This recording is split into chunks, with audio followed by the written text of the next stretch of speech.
complete whatever is left in finance. Aditya Shah, everybody, good morning. Morning, no problems. क्योंकि हम लोगों के बाद अब कल से मनीष करना है, तो आज मैं सोच रहा था कि कुछ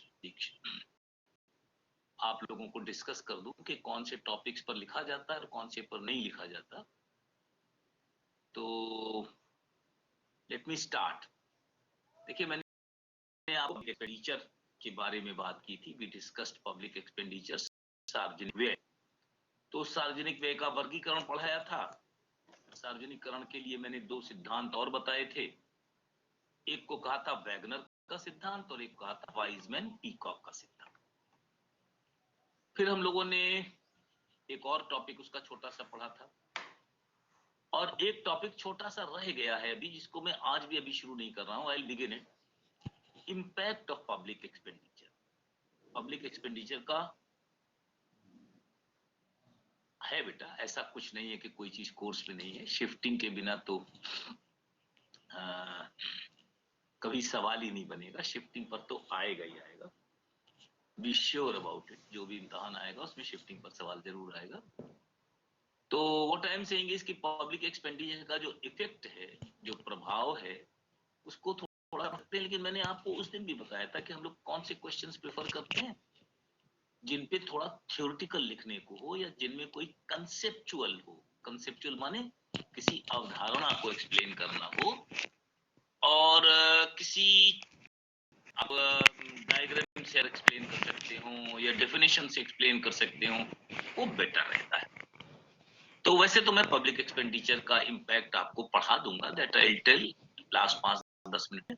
लेकिन आज मैं एक ऐसे कंसेप्ट को डिस्कस करने की सोच रहा था जो बहुत डिफिकल्ट तो नहीं है, लेकिन जिसका इस्तेमाल हम लोग बहुत करते हैं। We use it so many times, और उसको बहुत समझ में लोगों को थोड़ा सा कम आता है। ये जो आज का मैं पढ़ा रहा हूं, ये लिखते भी जाना है, इसलिए क्योंकि ये पीसीएस में या आईएएस में इस पर कई तरह के सवाल आते हैं, है ना। और आज जो हम टॉपिक डिस्कस कर रहे हैं, टॉपिक को हम एक्सप्लेन करेंगे बजट के रूप में, है ना।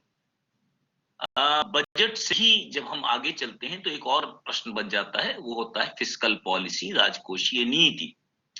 तो पहले मैं आज बजट एक्सप्लेन करता हूं, बजट के सारे कंसेप्ट्स बताता हूं। जीरो बेस्ड बजटिंग क्या है, आउटकम बजट क्या है, परफॉर्मेंस बजट क्या है, एक्रूअल बजट क्या है, बजट के डेफिसिट्स के बारे में बताता हूं, उनकी डेफिनेशंस के बारे में बताता हूं, बजट भारत में कैसे बनता है इसके बारे में बताता हूं। लिखता जाऊंगा सब कुछ साथ साथ। अगर आप लोग हिम्मत करेंगे तो मैं कल थोड़ा सा डेफिसिट फिस्कल पॉलिसी पढ़ा दूंगा, वरना मैं मनी से पढ़ाऊंगा। एक चीज ये बिल्कुल याद रखिए कि आपका इम्तहान जब कभी भी हो, अगले 3 हफ्ते में नहीं है। तो मेरा क्लास अभी तो वेडनेसडे थर्सडे सवेरे चलता ही है, दैट इज अ सर्टेनिटी। अगर इसको रोज डालना पड़ता है तो डालिए। मुझे नहीं मालूम कि if it has to be given, because my time table was given to me, तो मैं टाइम टेबल के हिसाब से पढ़ाता हूं। कोशिश करूंगा कि फ्राइडे सैटरडे संडे में एक कोई एक्स्ट्रा क्लास भी ले लूं, ताकि मैं होली से पहले आपको पूरी तरीके से छोड़ दूं। I will be able to leave you people, right. ये बड़ा अजीब सा लगेगा कि मैं बहुत देर तक पढ़ाता हूं।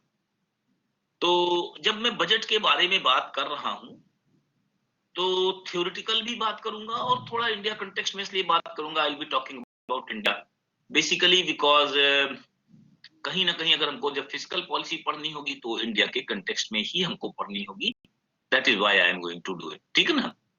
तो सबसे पहले तो हम लोग बजट के बारे में बात कर रहे हैं। अगर आप लोगों को कोई और चीज पूछना हो तो अलग बात है। मैं पब्लिक एक्सपेंडिचर के इंपैक्ट को आपको 5-6 पॉइंट बता दूंगा, जितना चाहे लिखिए, बट प्रीफर दोज क्वेश्चंस। अगर आपको अच्छे नंबर पाने हो, अच्छे अंक पाने हो, तो प्रीफर दोज क्वेश्चंस जिसमें डायग्राम्स या कंसेप्ट्स, दो चीजें बिल्कुल इंपॉर्टेंट हैं। या तो किसी अवधारणा की व्याख्या करनी हो तो अच्छा रहता है, और या किसी डायग्राम के माध्यम से एक्सप्लेन करना हो तो अच्छा रहता है।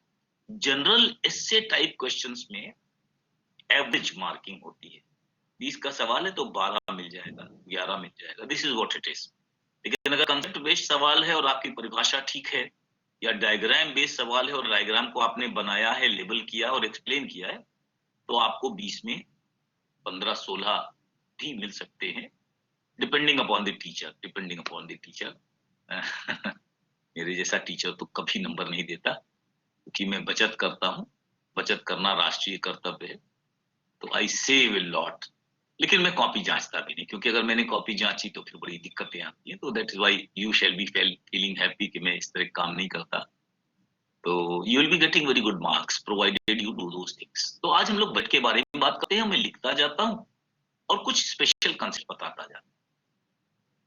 सामान्य तौर पर मैं लिखना इसलिए जरूर पसंद करता हूं क्योंकि आई टेल यू आपको लिखने में मदद मिले। मैं अंग्रेजी में लिखता हूं, हिंदी में बोलता हूं, दोनों चीजों के बारे में कोई कंफ्यूजन न रहे।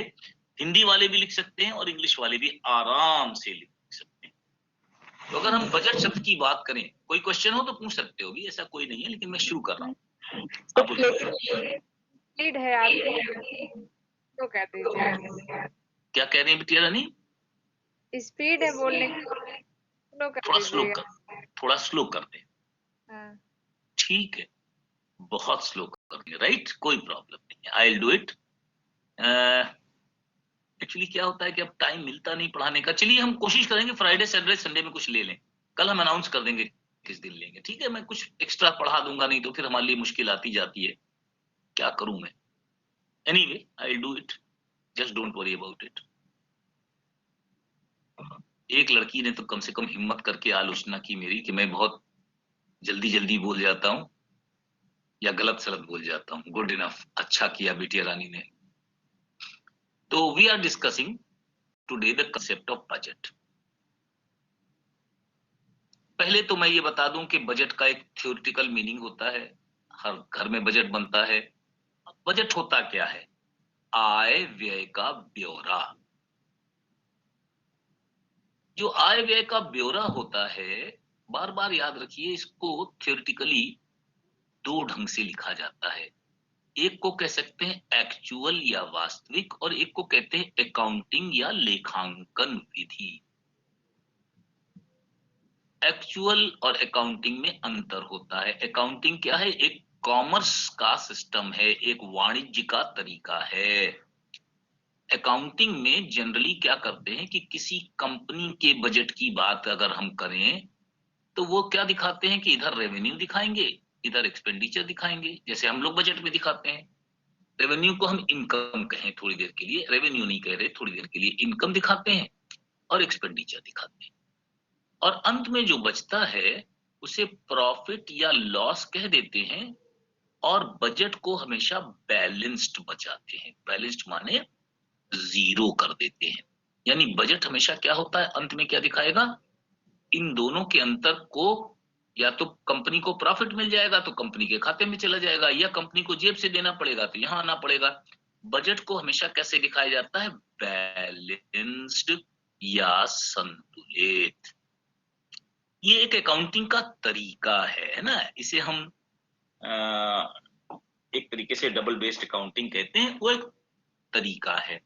तो पहले तो याद रखिए कि भारत में जो बजट होता है वो एक अकाउंटिंग मेथड है, एक लेखांकन की विधि है। अकाउंटिंग को हिंदी में क्या कहेंगे? लेखांकन की विधि। तो भारत में बजट एक लेखांकन की विधि है, इसको पहले आप समझिए। कैसे होता है ये भी बता दूं। जब भी आप किसी साल का बजट देखने जाएंगे तो बड़ी मजेदार चीज आपको दिखाई देगी। आपको 3 साल के आंकड़े दिखाई देंगे। एक आंकड़े के ऊपर लिखा होगा एक्चुअल्स। क्यों होगा? मैं बिल्कुल ध्यान से बताता जा रहा हूं। दूसरे के आगे लिखा होगा एस्टीमेट्स, और तीसरे के आगे लिखा होगा प्रपोज्ड। जैसे अभी 1 फरवरी को बजट आया है ना, तो 1 फरवरी को जो बजट आया वो बजट का वर्ष क्या माना जाएगा? 2021-22। ये तो आपको याद है, नहीं याद है तो फिर याद कर लीजिए कि भारत में एक वित्त वर्ष 1 अप्रैल से 31 मार्च का होता है। ये भी याद रख लीजिए कि दुनिया के 219 देशों में से केवल 7 देश ऐसे हैं जिनमें ये बजट यहां से चलता है। दुनिया के केवल 7 देश ऐसे हैं। ज्यादातर देश जनवरी टू दिसंबर चलाते हैं, कुछ लोग और भी तरीके से चलाते हैं, कुछ लोग जुलाई टू जून चलाते हैं। तो प्रपोज्ड माने हम 2020-21 में क्या करेंगे। इसीलिए हर बजट क्या होता है? केवल प्रपोजल होता है या ड्राफ्ट होता है। आंकड़े कब के वास्तव में मिलते हैं और एस्टिमेटेड कब के होते हैं, यहां पे लिखिए 2020 और 21। याद रखिए हमने क्या बताया कि हमारे देश में अब बजट कब होता है, 1 फरवरी को, पहले होता था 28 फरवरी को।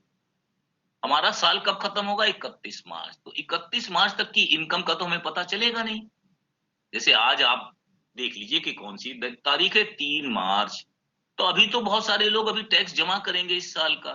तो इस साल का कोई वास्तविक आंकड़ा नहीं मिलता, इसलिए इसको हम क्या कहते हैं, एस्टीमेट्स। और किस साल के हमें पूरे आंकड़े मिल चुके होते हैं, वो होता है 1 साल पहले का।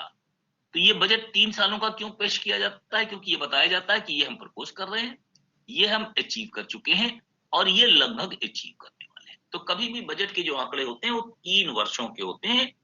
एक्चुअल माने 19-20 में जो हमने प्राप्त कर लिया, 2020-21 जो लगभग प्राप्त करने की स्थिति में है, because the budget is being presented on 1st of February and the year will and on 31st मार्च। तो अभी तो 2 महीने बाकी हैं, बहुत सारी इनकम आनी बाकी है, बहुत सारे खर्चे होने बाकी हैं।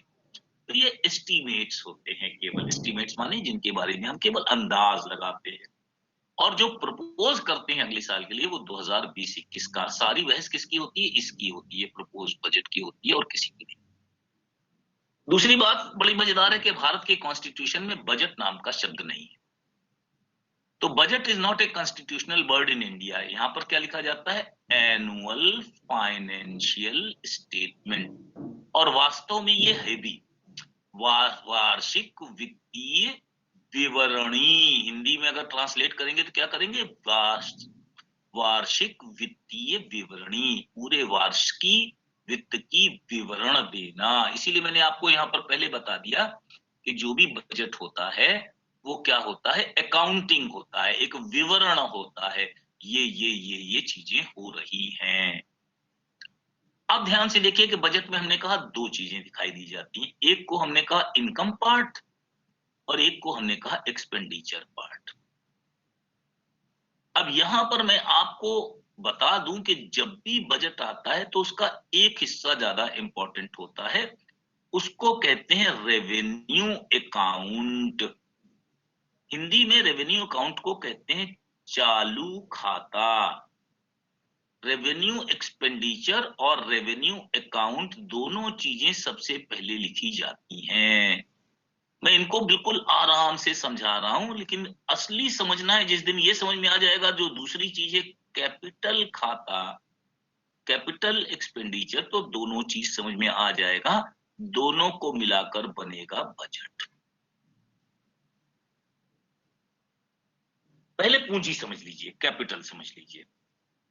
तो आप देखिए कि एक देश के पास कुछ होती है संपत्ति, संपत्ति को हम लोग लिखते हैं एसेट्स, और कुछ होती है लायबिलिटी माने दायित्व।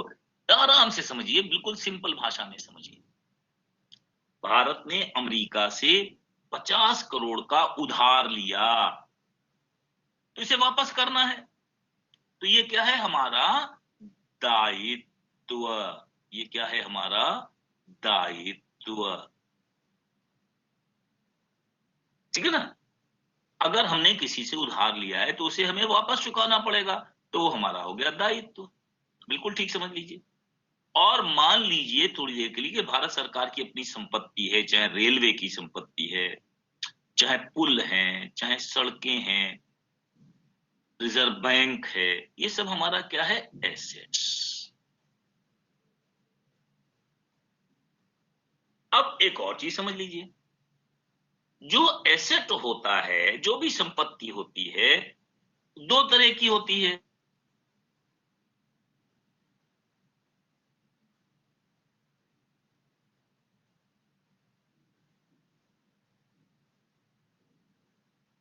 बताया था नियर मनी। एक मनी है तो एक नियर मनी है, एक मुद्रा है तो एक निकट मुद्रा है। मतलब क्या हुआ, मनी माने आपके पास 100 का नोट है, और अगर आपने 1000 बैंक में जमा कर दिया तो ये भले आपके पास जेब में नहीं है, लेकिन इसका जब चाहे मुद्रा के रूप में परिवर्तन करके इस्तेमाल कर।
संपत्ति है, अच्छी चीज नहीं मानी जाती, संपत्ति घटाती है। कैपिटल की अगर आपको प्राप्ति हो रही है तो समझ लीजिए कि कुछ गड़बड़ है। गड़बड़ कैसे है? आपने उधार लिया है तो भविष्य में चुकाना पड़ेगा। पुरानी कोई संपत्ति बेच रहे हैं तो आपके एसेट कम हो रहे हैं। जैसे मान लीजिए मैंने बीएसएनएल कंपनी को बेच दिया, मान लीजिए हमने एसबीआई को बेच दिया, मान लीजिए हमने किसी सरकारी कंपनी को बेच दिया, तो रिसीप्ट प्राप्त हुई तो हमारी संपत्ति घटी। यानी पुराने जमाने में जो बनाया था उसको बेचा तो पूंजी प्राप्ति हुई, या कोई नया दायित्व बनाया तो पूंजी प्राप्त हुई। तो कैपिटल रिसीप्ट्स जनरली अच्छी चीज नहीं होती। क्या अच्छा होता है? कैपिटल एक्सपेंडिचर अच्छा होता है। हम कोई नई बिल्डिंग बनाएं यानी एसेट बनाएं तो हमारे लिए अच्छी बात है।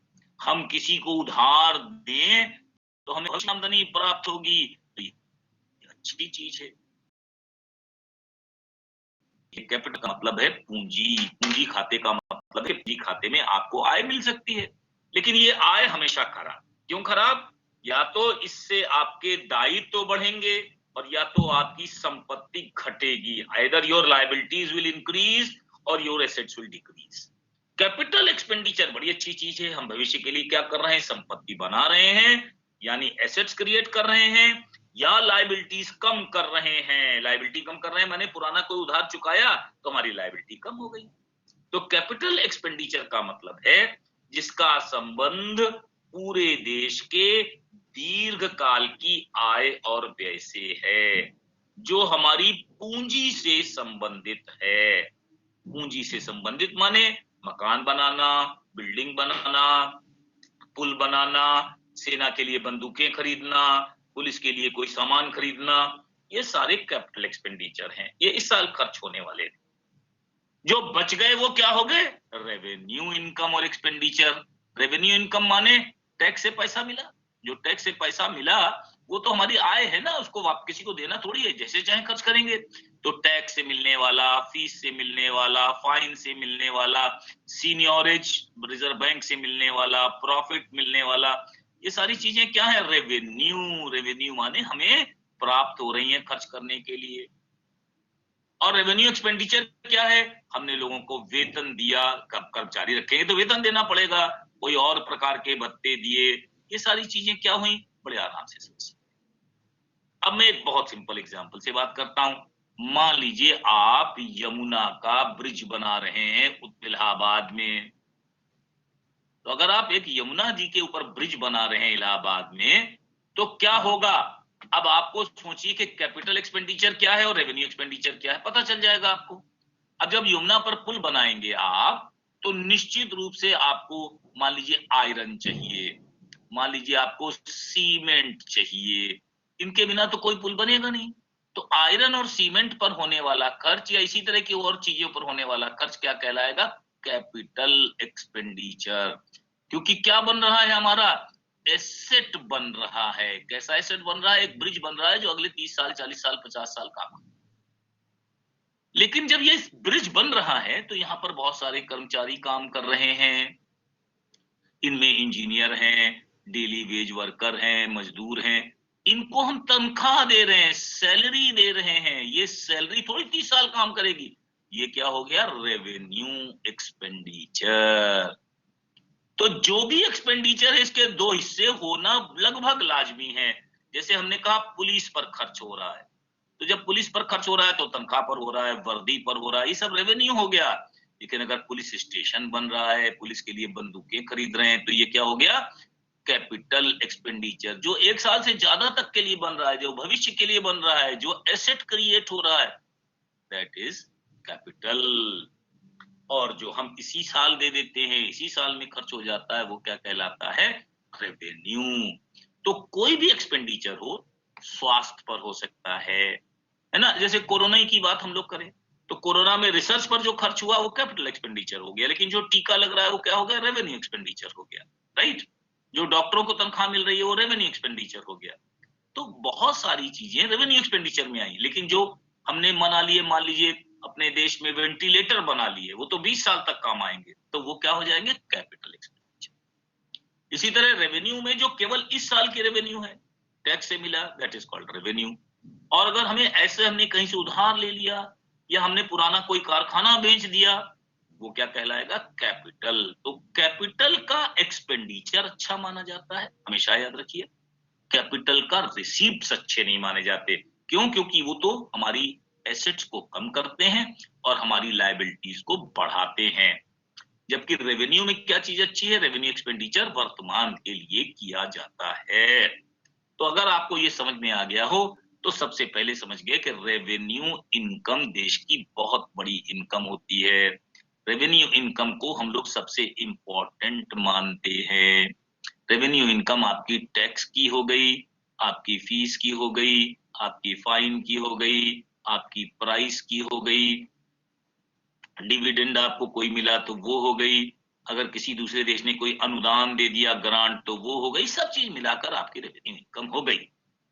रेवेन्यू एक्सपेंडिचर क्या हो गया? अभी हम लोगों ने बात की, सरकारी कर्मचारियों को तनख्वाह दे रहे हैं, वी आर गिविंग सैलरी। जो उधार दिया है हमने उसका ब्याज चुका रहे हैं, वो भी इसमें आ गया। जो सब्सिडी दे रहे हैं वो भी इसमें आ गया। ये सारी चीजें हो गई रेवेन्यू एक्सपेंडिचर। होना क्या चाहिए? देखिए सीधी सी बात है, सामान्य तौर पर आपको जानकारी के लिए बता दूं कि रेवेन्यू इनकम को एक्सपेंडिचर से ज्यादा होना चाहिए। अगर ये ज्यादा होगा तो हम अपनी पूंजी बढ़ा सकेंगे, तब हम अपनी पूंजी बढ़ा सकेंगे। भारत में 1950 से लेकर के कम से कम 1962 तक तो हम लोगों ने ऐसा देखा, हम भारत सरकार की बात कर रहे हैं, कि हमारी रेवेन्यू इनकम रेवेन्यू एक्सपेंडिचर से ज्यादा होती थी और हम पूंजी पर खर्च कर लेते थे बड़े आराम से। पूंजी पर माने भविष्य के लिए कर सकते थे। लेकिन 62 के बाद से बड़ी मजेदार चीज है कि हमेशा एक्सपेंडिचर ज्यादा होता है। इन दोनों के अंतर को हम कहते हैं राजस्व घाटा या रेवेन्यू डेफिसिट। कभी होना नहीं चाहिए लेकिन ये होता है। क्यों नुकसानदायक है, क्यों खराब है? बड़ा सिंपल, इसलिए खराब है, इसका मतलब हम आज अपना जो इनकम है उसमें खर्च नहीं चला पा रहे हैं। We are not able to spend according to our income. हम अपनी आय से ज्यादा खर्च कर रहे हैं। आय से ज्यादा खर्च करने का मतलब है कि भविष्य से उधार लेना पड़ेगा, भविष्य को हमको परेशानी में डालना पड़ेगा। So any country which has revenue expenditure more than revenue deficit is good. Any country which has revenue expenditure more than revenue income, या जिसके यहाँ रेवेन्यू डेफिसिट होता है तो खराब होता है। भारत में लगातार रेवेन्यू डेफिसिट चल रहा है। हमारे एक्ट बार बार कहता है कि रेवेन्यू डेफिसिट नहीं होना चाहिए।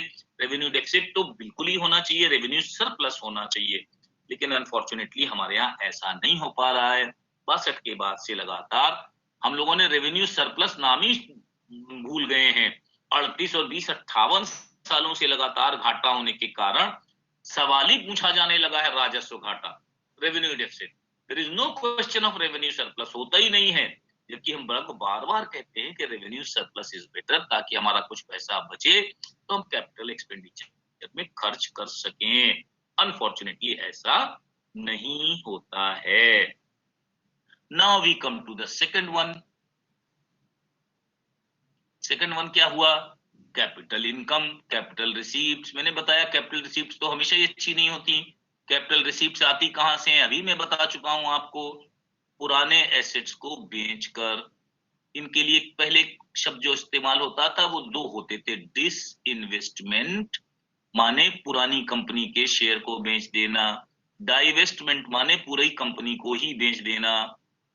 तो पहले दो शब्द इस्तेमाल होते थे, कंपनी के शेयर बेच देना या कंपनी को पूरा का पूरा बेच देना। अब एक और शब्द इस्तेमाल होने लगा है, मोनेटाइजेशन, माने अपने लैंड वगैरह को मुद्रा में बदल लेना। एक तो एसेट्स को बेचने का काम होता है, यानी एसेट्स को कम करना। जो भारत सरकार के एसेट्स हैं, जमीन है, बिल्डिंगें हैं, कंपनियां हैं, इनको हम बेचकर, इनका शेयर बेचकर पैसा कमाने।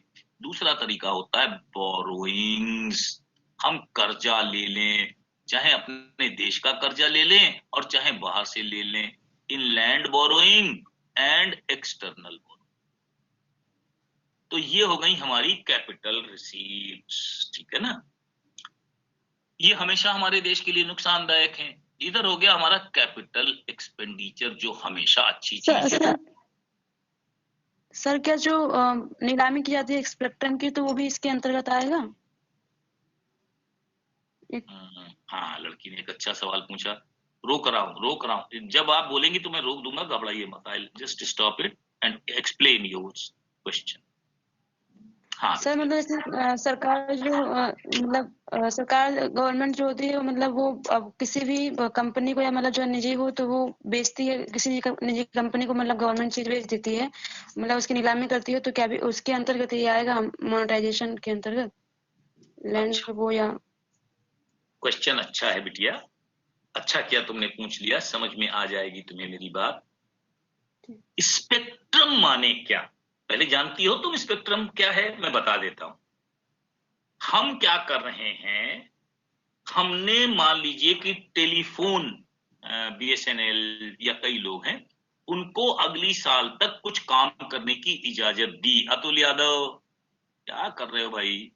हम्म, तो हमने मान लीजिए किसी कंपनी को काम करने की इजाजत दी, राइट, और हमने उसे कुछ मौका दिया। तो जैसे मान लीजिए कि हमने किसी कंपनी को कोई काम करने की इजाजत दी, लाइसेंस दिया, उसके बदले में अगर हमने लाइसेंस फीस ली, पहले इसको समझ लीजिए कि स्पेक्ट्रम क्या है। लाइसेंस फीस, जैसे अगर आप बंदूक का लाइसेंस लेने जाते हैं, जैसे आप गाड़ी चलाने का लाइसेंस लेने जाते हैं, इसको क्या कहते हैं? Licence fees. लाइसेंस फीस क्या है? हमारा एसेट है या लायबिलिटी है? कुछ नहीं, इसलिए ये किस में आएगा? करेंट इनकम में आएगा, यानी रेवेन्यू इनकम में आएगा। बिल्कुल इसको समझ लें। भले हमने 10 साल के लिए दिया हो, दैट पार्ट इज ट्रू, हमने 10 साल की आमदनी को पहले ले लिया, एक तरीके से 10 साल अलग अलग ले सकते थे, लेकिन जो लाइसेंस फीस होती है वो हमारी करेंट इनकम। जो दूसरी बात है वो अलग है, जो हमारा एसेट है, मान लीजिए बीएसएनएल कंपनी है, इसके शेयर बेच दें और किसको दे दें? प्राइवेट सेक्टर को दे दें, तो हमने कंपनी की मिल्कियत, मिल्कियत माने ओनरशिप, टाइटल दूसरे लोगों के बीच में बंटवारा कर लिया। तो पहले बीएसएनएल की जो आमदनी होती केवल हमारी आमदनी होती, अब बीएसएनएल की आमदनी से कुछ पार्ट हमको मिलेगा और कुछ पार्ट किसको मिलेगा? निजी निवेशकों को मिलेगा। तो इसका मतलब है कि हमने भविष्य में होने वाली अपनी आय का बंटवारा कर लिया, दैट इज कैपिटल इनकम। तो कैपिटल इनकम हमेशा याद रखिए, मैंने आपको बताया 4 शब्द बताए, वहीं से आती है। एक डिसइन्वेस्टमेंट, हम अपनी कंपनियों के शेयर बेचें। एक डाइवेस्टमेंट, हम पूरी कंपनी को ही बेच दें। एक मोनेटाइजेशन, माने हम अपने जमीन को, जो रेलवे की जमीन है या कोई और जमीन है, उसको हम बेच दें। और एक हमने क्या किया आपसे कि बोरो कर लिया। आपका जो सवाल था वो बड़ा अच्छा क्यों था? क्योंकि हम जो जमीन को किराए पे देते हैं, रेंट पे देते हैं, मान लीजिए कोई सरकारी जमीन है, सरकार ने लीज पर आपको दे दी, तो अब वो इनकम आप, वो सरकार, अब वो जमीन तो आपकी हो गई, लेकिन वो क्या दी गई है? लीज पर दी गई है, 30 साल की लीज पर दी गई है, और उसके बदले में पैसा ले लिया गया। स्पेक्ट्रम क्या है? एक तरह का लीज रेंट है। कोल माइनिंग भी है, कोल माइनिंग के भी लीज बात कर सकते हैं। जब हम कोई चीज लीज पर दे रहे हैं तो 30 साल के लिए लीज पर दे रहे हैं, राइट? तो जो 30 साल के लिए लीज पर दे रहे हैं, तो इसकी जो इनकम प्राप्त होती है वो कायदे से एक दफे में ले लिया तो वो कैपिटल इनकम हो गई। अगर हम उसको अलग अलग सालों तक 30 सालों में बांट देते तो वो कौन सी इनकम कहलाती है? रेवेन्यू इनकम कहलाती है। वो हमारी संपत्ति का इस्तेमाल अगर हम हर साल करते तो क्या हो जाएगी? पर इनकम हो जाएगी। लेकिन अगर उसको हमने 30 साल के लिए दे दिया, 40 साल के लिए दिया, तो 40 साल की इनकम हमने भविष्य की क्या कर दी? कम कर दी। तो अगर हमने भविष्य के 40 साल की इनकम को कम कर दिया और इसी साल पैसा ले लिया तो वो कैपिटल इनकम में आ जाएगा। एनीथिंग जिसका संबंध 1 साल से ज्यादा हो गया वो कैपिटल हो गया। कोई भी चीज जिसका संबंध 1 अप्रैल से 31 मार्च तक समाप्त हो जाएगा वो क्या हो जाएगा? हमारी रेवेन्यू इनकम हो जाएगी। तो जब स्पेक्ट्रम बेचते हैं तो एक तरीके से क्या करते हैं, जैसे हम अपनी जमीन को लीज पर दे रहे हैं, या अपने किसी इंस्टीट्यूशन को लीज पर दे रहे हैं। जैसे आप टोल प्लाजा देख लीजिए, तो टोल प्लाजा क्या है? हमने मान लीजिए 30 साल के लिए दे दिया कि आप इतना कलेक्शन कीजिए और ये पैसा हमको दे दीजिए। तो जब हमने 30 साल के लिए दे दिया तो 30 साल तक अब हम उसमें कोई चेंज, वो सारी इनकम हमने आज ही ले ली, लेकिन वो इनकम हमको कब मिलती? आज से फ्यूचर 30 साल तक। तो अगर हम भविष्य की इनकम को वर्तमान में ला रहे हैं, ट्रांसफर कर रहे हैं, तो वो चाहे लीज इनकम हो, चाहे कोई भी इनकम हो, that will come into capital income, क्योंकि इस भविष्य की हमारी आमदनी कम हो रही है। एम आई क्लियर बिटिया रानी? Yes, sir. Okay, thank you. Now let me present. Yes, sir. Thank you.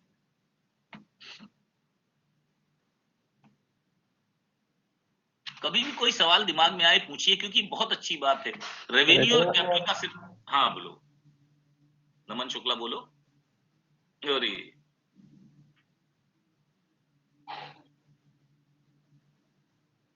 Now we come back.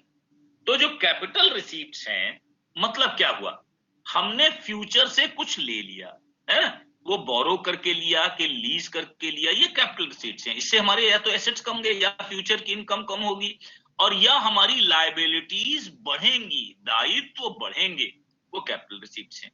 Capital expenditure हमेशा अच्छी चीज है, क्योंकि ये भविष्य की पीढ़ी के लिए हमने किया है।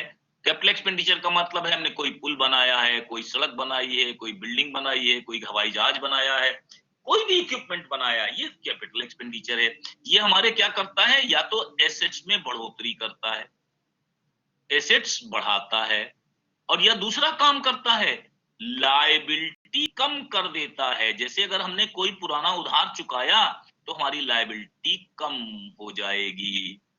माने अगर हमारे पास, हमारे ऊपर 10,000 करोड़ का कर्जा था, इस साल हमने 1,000 करोड़ वापस कर दिया, तो हमारी लायबिलिटी कम हो जाएगी। तो कैपिटल एक्सपेंडिचर क्या होता है, जो एसेट्स बढ़ाता है और लायबिलिटी कम करता है। कैपिटल रिसीट क्या होती है, जो हमारे एसेट्स को कम करता है और लायबिलिटीज को बढ़ाता है।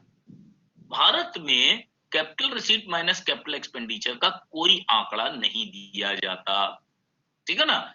और न भारत में बजट क्या हुआ, ध्यान से देखिए, रेवेन्यू प्लस कैपिटल, इसको इनकम में जोड़िए, और रेवेन्यू प्लस कैपिटल, इसको एक्सपेंडिचर में जोड़िए। तो अगर हम दोनों को जोड़कर यहां निकालें तो क्या निकलना चाहिए था, बजट डेफिसिट। ये तो मैं पहले ही बता चुका हूं कि इस वाले में तो हमेशा ही डेफिसिट होता है। रेवेन्यू इनकम इधर बहुत लगातार है, तो रेवेन्यू डेफिसिट तो हमेशा ही होता है। तो पहले क्या है कि बजट डेफिसिट हुआ करता था, कब तक होता था, 1994 तक।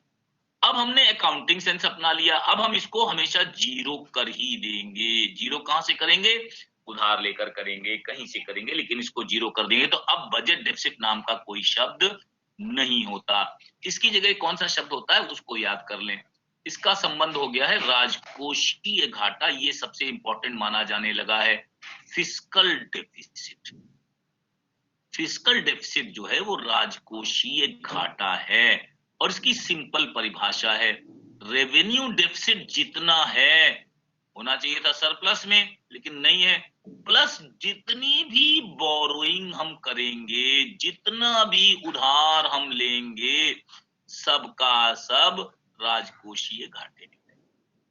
राजकोषीय घाटे की बिल्कुल सिंपल परिभाषा है, ध्यान से देखिए, इसमें और कोई चीज शामिल नहीं है। जितना रेवेन्यू घाटा है, जितना राजस्व घाटा है, उसमें जितना बोरो करेंगे वो सबका सब फिस्कल डेफिसिट होगा। सामान्य तौर पर वर्ल्ड बैंक कहता है कि ये 3% से ज्यादा नहीं होना चाहिए। हमारा FRBM एक्ट भी कहता है कि ये 3% से ज्यादा नहीं होना चाहिए।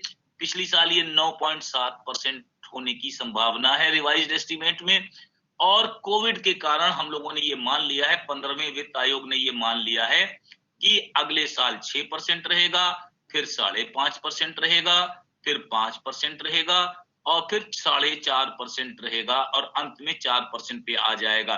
21-22, 22-23, 23-24, 24-25 और 25-26।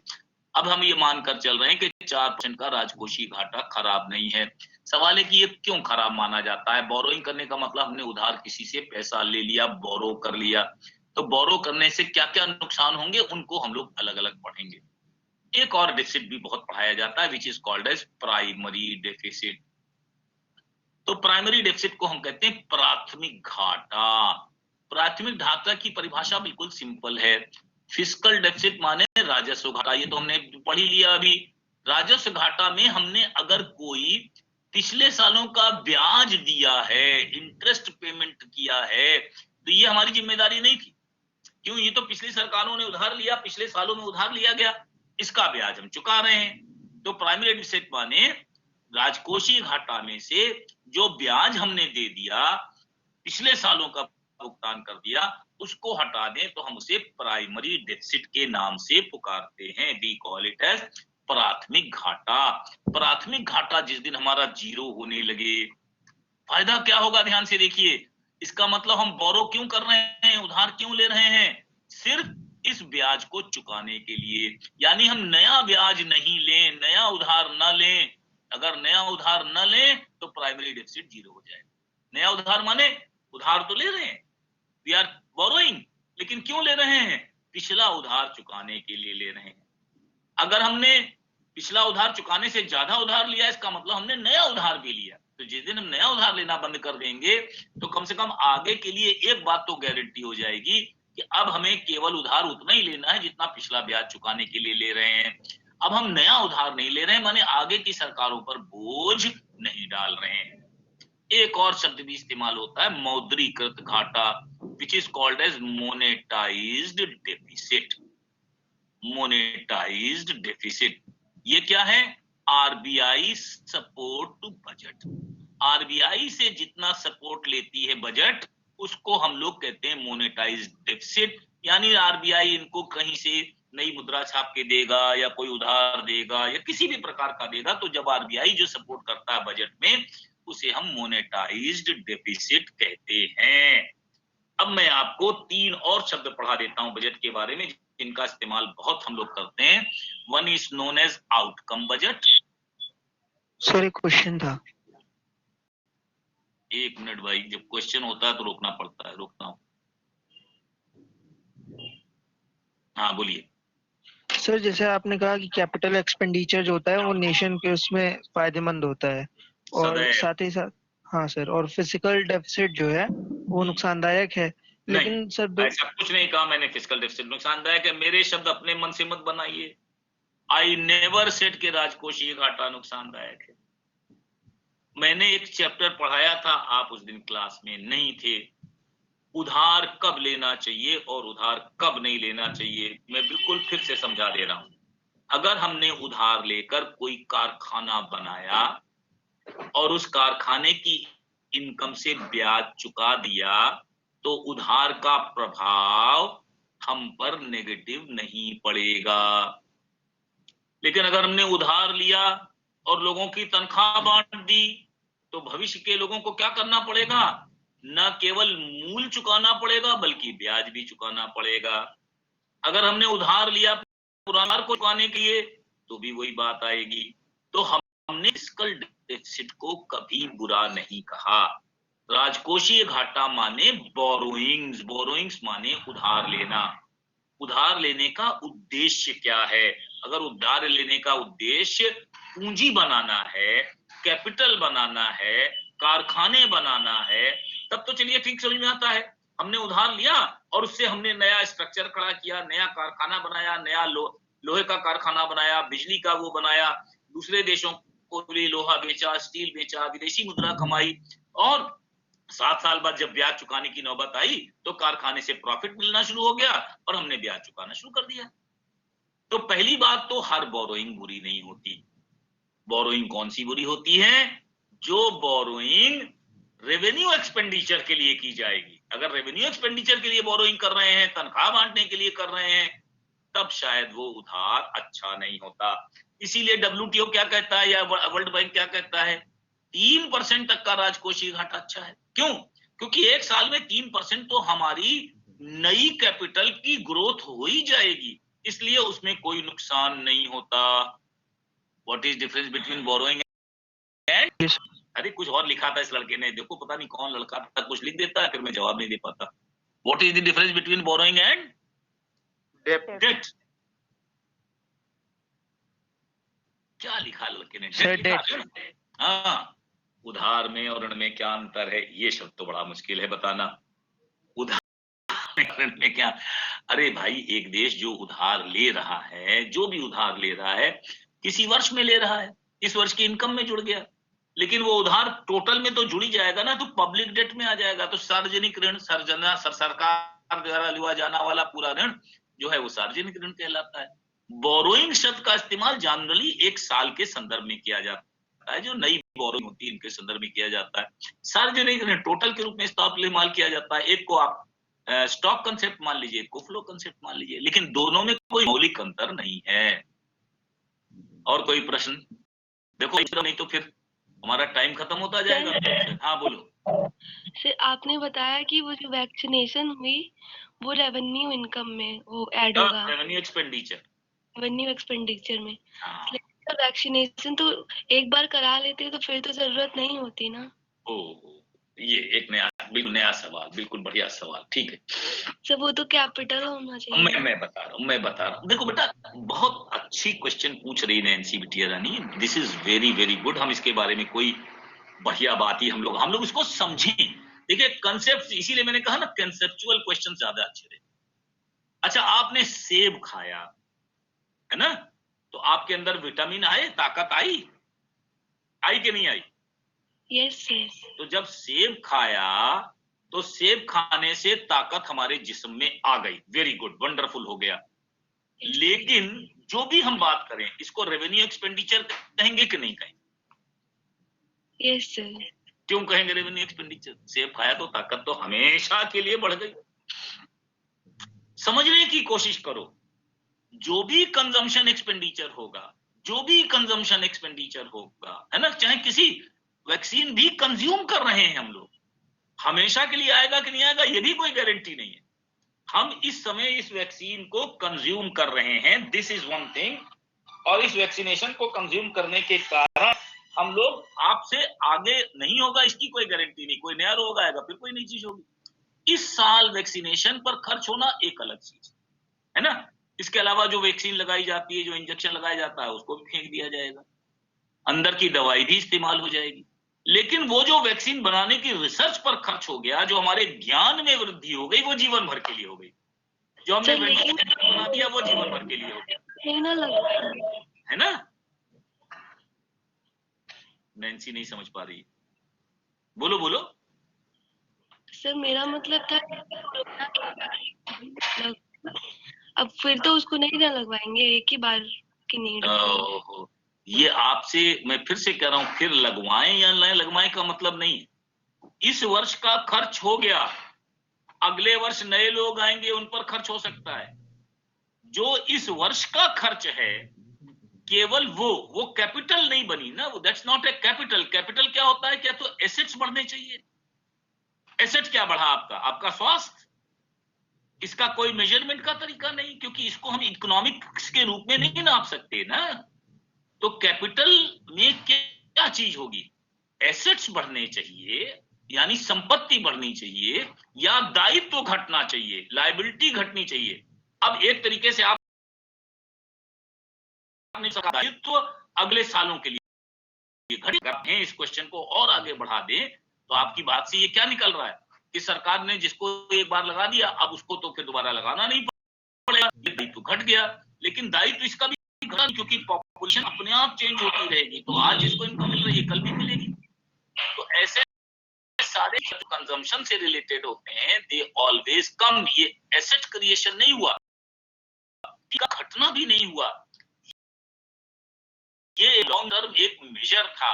लेकिन बहुत सारी चीजें लॉन्ग टर्म मेजर होती हैं। जैसे हम अपने घर में जो खर्च करते हैं, खाने पीने पर खर्च करते हैं, हमारे हेल्थ पर खर्च होता है, वो हमारा क्या है? नेचुरली हमारे फायदे के लिए है। लेकिन जो हम अपने घर में फर्नीचर रखते हैं उसको कैपिटल एक्सपेंडिचर मानते हैं। लेकिन जो घर में दाल चावल रखते हैं उससे भी हमारी हेल्थ इंप्रूव होती है, लेकिन उसको हम क्या मानते हैं? रेवेन्यू एक्सपेंडिचर मानते हैं। It's only an asset which can be seen, बार बार कह रहा हूं, asset which can be seen. Physical assets की बात यहां हो रही है, यहां हम नोशनल एसेट्स की बात नहीं कर रहे। ओके ठीक है। कितना बज गया? 9:42। कैसे? अच्छा मैं 3 शब्द और पढ़ा दूं भाई, कम से कम 3 शब्द मुझे पढ़ा लेने दो। हाँ क्या आता है? सर कोई पूछा है फिजिकल ईयर और फाइनेंशियल ईयर में डिफरेंस? हेलो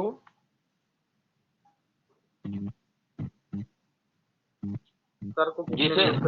माइक अनम्यूट कर लीजिए। Sir what is difference between physical year and financial year? Sir mic unmute कर लीजिए।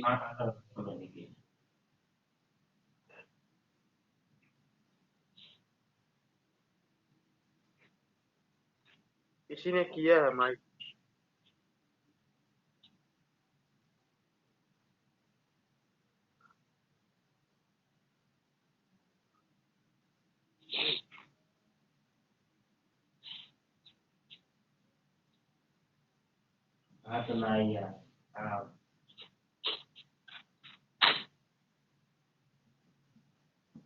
लड़के ने ठीक बता दिया, आज लगता है आगे नहीं पढ़ा पाऊंगा। हाँ, टैक्स जो लगता है, अतुल घबराओ नहीं, आ रही है आवाज। यस बंद करो अपना माइक, बंद करो। अरे आई एम ऑडिबल भाई, मैंने अपना माइक ऑन कर लिया है, मैं कोई फोन की चक्कर में बंद कर दिया। हाँ, फिस्कल ईयर हमने क्या बताया अभी? फिस्कल ईयर बताया 1 अप्रैल से 31 मार्च, ठीक है ना? क्यों बताया? 1 अप्रैल से बजट लागू होगा, 31 मार्च तक के लिए लागू होगा, तो फिस्कल ईयर इज 1 अप्रैल से 31 मार्च। अब आ जाइए फाइनेंशियल ईयर। फाइनेंशियल ईयर कौन तय करेगा? Reserve bank. उसने कौन सा तय कर रखा है? 1 अप्रैल से 31 मार्च। तो हमारे यहाँ फिस्कल और फाइनेंशियल ईयर दोनों एक ही हैं, दे आर दी सेम। बहुत कोई ही देश दुनिया में ऐसा होता होगा जहां रिजर्व बैंक या सेंट्रल बैंक अलग काम करे और टैक्स अलग काम करे। सरकार का एक ही ईयर होता है हर चीज में, सरकार अलग अलग ईयर नहीं रखती, ठीक है ना? इसलिए बोथ आर सेम। अब तो क्लास आज चलिए हम फिर पढ़ाएंगे, फिर और बजट पढ़ाएंगे, क्योंकि अब थोड़ा सा डिफिसिट फाइनेंस। हाँ रोहित मिश्रा पूछो। डाटा में क्या क्या होता है? राजकोष फिजिकल डेफिसिट में क्या क्या होता है? राजकोषीय घाटा अभी मैंने बताया, प्राइमरी डेफिसिट प्लस बोरोइंग्स, अभी लिख के बताया था रोहित, तुमने देखा ही नहीं। अभी मैंने लिख के बताया। साक्षी पूछो। सर टोटल ईयर का जो एक्सपेंडिचर होता है, अगर उसमें से टोटल ईयर का इनकम जब सब्ट्रैक्ट करते हैं तो उसको भी किसी फिस्कल डेफिसिट कह सकते हैं? नहीं कह सकते हैं, उसे बजट डेफिसिट कहते हैं। Budget deficit, okay sir. है, पहले अंतर समझ लो। वो तो बजट में इनकम और एक्सपेंडिचर नाप रहे हैं ना। इस बजट डेफिसिट में जो भी डेफिसिट हो उसको हम लोग ने, हाँ बोलो। Total expenditure minus total income इस बजट डेफिसिट, और इसको हम नापते नहीं, इसलिए नहीं नापते कि इसको हम लोगों ने अकाउंटिंग सेंस में नापा है। जो घाटा होगा या जो सरप्लस होगा, पहली बात तो हमेशा भारत में घाटा होता है, सरप्लस होता ही नहीं, इसलिए शब्द ही भूल जाना चाहिए। जो भी घाटा होगा, whatever will be the deficit, उसको हम बोरोइंग से पूरा कर लेंगे, डिसइन्वेस्टमेंट सामान बेचकर पूरा कर लेंगे, हम जीरो कर देंगे। Budget is always balanced. हम अपने आय और व्यय को पूरा शून्य कर देते हैं, बजट को हम बैलेंस कर देते हैं। जो भी पैसा आता है उसको हम लोग हमेशा बराबर कर देते हैं, ठीक है ना? तो बजट डेफिसिट नाम की कोई चीज 1994 के बाद भारत में नहीं होती, पहले होती थी, अब नहीं होती। अब फिस्कल डेफिसिट होता है, प्राइमरी डेफिसिट होता है, रेवेन्यू डेफिसिट होता है, मोनेटाइज डेफिसिट होता है, 4 ही चीज होती हैं। आ गया साक्षी? होता है सर जी एक आदमी बोलोगे तो बता पाऊंगा। विशाल कुमार मौर्य। सर, विशाल कुमार मौर्य को बोलने दो। सर बोलो डेफिसिट क्या होता है? विशाल कुमार मौर्य क्या कह रहे हैं? Revenue deficit. रेवेन्यू डेफिसिट मैंने क्या बताया? एक साल के सरकार की रेवेन्यू इनकम कौन सी है मैंने बता दिया था आपसे। जो टैक्स से मिलती है, प्राइस से मिलती है, बाकी सब चीजों से मिलती है, उसको हमने क्या कहा? Revenue income. और रेवेन्यू एक्सपेंडिचर माने जो सैलरी पर, इंटरेस्ट पर, इन सब पर खर्च होता है, इन दोनों के अंतर को रेवेन्यू डेफिसिट कहते हैं। सर रेवेन्यू सरप्लस को कैसे आगे बढ़ाएं सर अपने भारत में?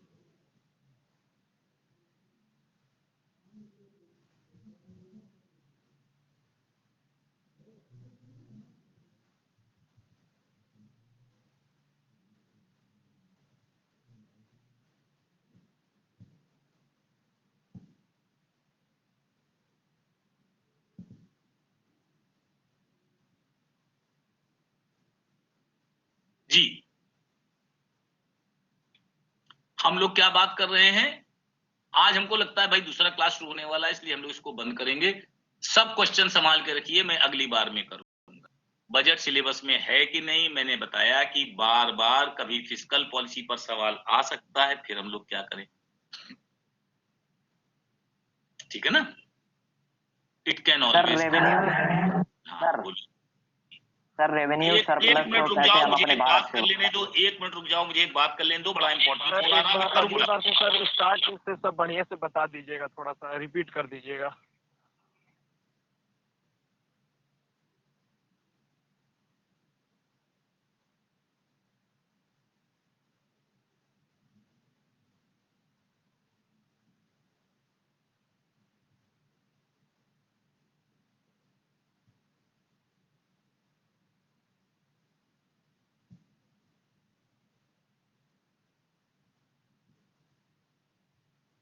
हाँ चलिए, मैंने दूसरे क्लास को 10 मिनट डिले कर दिया, अब पूछिए जो पूछना। सर 1950 में रेवेन्यू सरप्लस सर अच्छा था, लेकिन हाँ। आज के समय में रेवेन्यू सरप्लस मतलब क्यों नहीं अच्छा है, और इसको अच्छा कैसे किया जाए? हाँ, ये सवाल है कि अच्छा तो नहीं होगा, पहला सवाल का उत्तर हो गया। दूसरा सवाल, पहले क्यों था और अब ऐसा क्यों नहीं है, सरकार कोशिश कैसे कर रही है वो बता। ये सवाल है कि जब हम 1950 में जब देश आजाद हुआ तो टैक्स इनकम बहुत ज्यादा नहीं होती थी, ये बात बिल्कुल सच है कि टैक्स इनकम बहुत ज्यादा नहीं होती थी, लेकिन उसके बाद हमारे खर्चे बहुत कम थे। जैसे सरकारी कर्मचारी सब नए नए अपॉइंट हुए थे तो केवल सबको तनख्वाह मिलती थी, है ना। जब वो रिटायर होने लगे 60-65 के बाद, तो हमको उनको पेंशन देनी पड़ी आजीवन। तो अब पहले तनख्वाह और साथ में पेंशन का खर्चा बढ़ गया। जबकि शुरू में क्या हुआ 1950 से 62 के बीच में, सारे ही कर्मचारी नए थे तो उनको हमको पेंशन पड़ती थी, तो पेंशन का खर्चा बच जाता था। एक चीज, 62 में युद्ध हो गया, 63-64 में सूखा पड़ गया, युद्ध हो गया, तो हमने बहुत सी बोरोइंग कर ली। जब हम बोरो करेंगे तो जो ब्याज चुकाएंगे तो निश्चित रूप से हमारे खर्चे बढ़ते चले जाएंगे। तो हमारी समस्या को समझिए। समस्या ये थी कि जिस समय देश आजाद हुआ उस समय तक हमारे खर्चे कम थे, बड़े सीमित थे, पेंशन पर खर्चा नहीं था, हमने दुनिया से कोई उधार नहीं लिया था, देश की अर्थव्यवस्था बड़ी धीरे धीरे गति से आगे बढ़ रही थी, कोई प्रॉब्लम नहीं। हमने अब सेकंड प्लान में बड़े देश में विकास करना शुरू किया, बड़े बड़े प्रोजेक्ट लगाने शुरू किए, बड़ी बड़ी चीजें लगानी शुरू की, तो हमने विदेशों से कर्जा लिया, हमने अपने देश में पढ़ने लगे तो एक स्टेज 40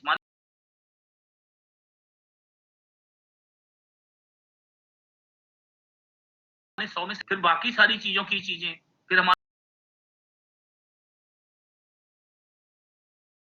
सारे काम सरकार के, कारखाना खोले सरकार, स्कूल चलाए सरकार, लाइब्रेरी चलाए सरकार, सारे काम सरकार के होने लगे। तो इन वजहों से खर्चे बढ़ गए। सरकार इनको कम करने की कोशिश कर रही है। कैसे? सरकार ने पेंशन कभी कहा, पेंशन धीरे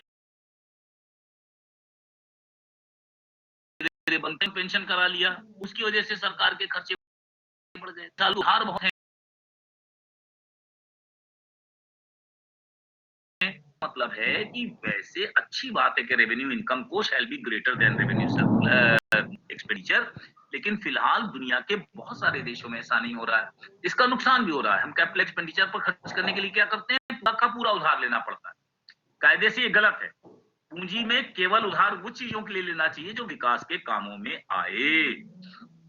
अब ये सब बेवकूफी के सवाल ना पूछा करो हमसे। गवर्नमेंट वर्कर से ज्यादा तो मेहनती कोई होता ही नहीं। मैं खुद गवर्नमेंट वर्कर हूँ, रोज पढ़ाता हूँ। यार ऐसी बात करते हो तुम लोग कि गवर्नमेंट वर्कर काम नहीं करता। किस दिन मैं नहीं पढ़ाता हूँ, एक्स्ट्रा क्लास भी पढ़ाता हूँ, ऐसा मत कहा करो भाई। Government worker is good, government worker is better than private worker. जितने सरकारी कर्मचारी उन्हीं को प्राइवेट वर्कर वाले छीन के ले जाते हैं। अब वो क्यों बेईमानी है, वो माइक्रो वर्सेस मैक्रो एनालिसिस है, वो पढ़ना चाहोगे तो अलग है बेटा। ये BA2 का एक इमीडिएट चीज है, उसके बारे में पहले पढ़ो। और कोई सवाल आज के लिए? आज हम बंद करें सर? तो थैंक यू सर। आज बंद करें कि ना करें? आज बंद कर दें, फिर कल पढ़ा देंगे यार। कल करा देंगे। सवाल मेरे नाम कल करा। Okay sir, thank you. धन्यवाद sir. Thank you sir. Thank you sir. Thank you sir. Thank you बेटा। Thank you sir.